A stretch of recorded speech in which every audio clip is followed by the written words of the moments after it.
get you out of suspense that I spoke to you about earlier on.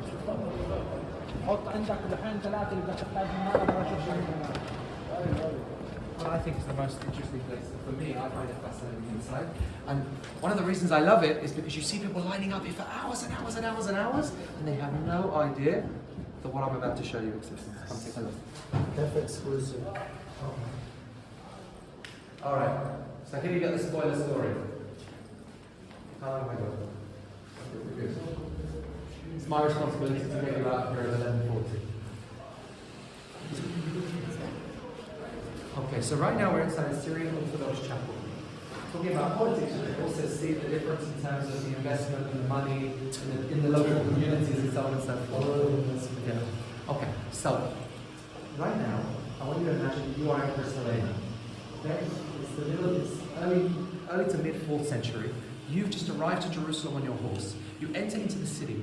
Now, up until this point, all of the Christians that are living here, most of them have been too afraid to even say they're Christian. They've been hiding. They haven't built churches, certainly. They've been praying in closed, secret Christian prayer houses. But now, Christianity is allowed. And now they're speaking openly about their faith.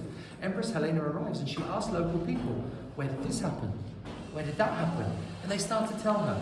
And they say to her, come to this place and you're going to find some very interesting things. Now, when she arrives here, remember that around 10 years after Jesus' death, this area has already been incorporated into the city. So it's inside the city. She doesn't find a rocky, craggy area outside the entrance gates of the city. What she actually finds is an enormous public building. What she finds here is actually a Roman temple to the goddess Aphrodite, or Venus.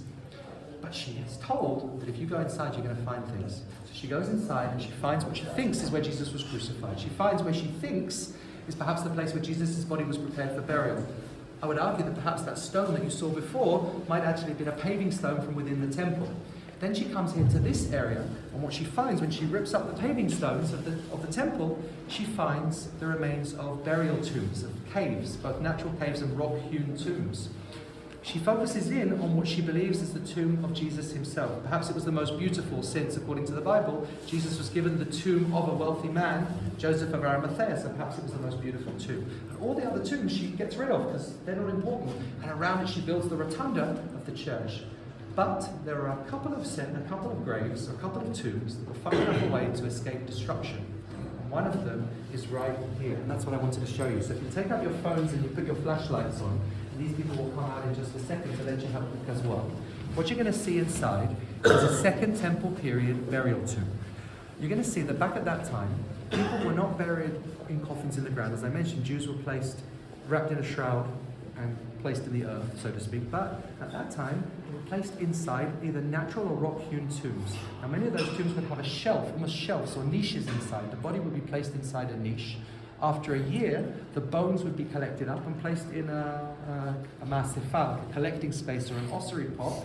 And when you go and take a look inside, so a few at a time, put on your flashlights, and you'll be able to see the very niches that the bodies were placed inside. Now, it meant that a burial tomb could be used over and over again by the same family or a dynasty of kings, because remember, those shelves could then be reused after 1 year when the bones were taken out. Now, I'm not going to tell you Helena got it wrong.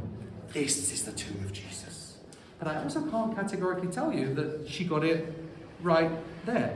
What I can tell you is that if you were thinking, how do we even know it all happened here? Right? How do we even know this was a place where people were buried?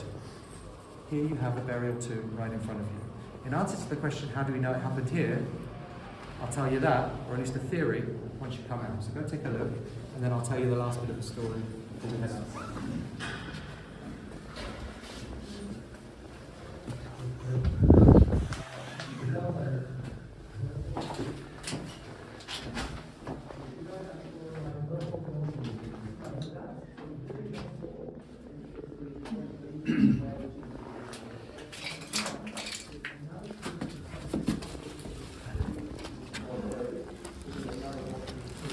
Still exists.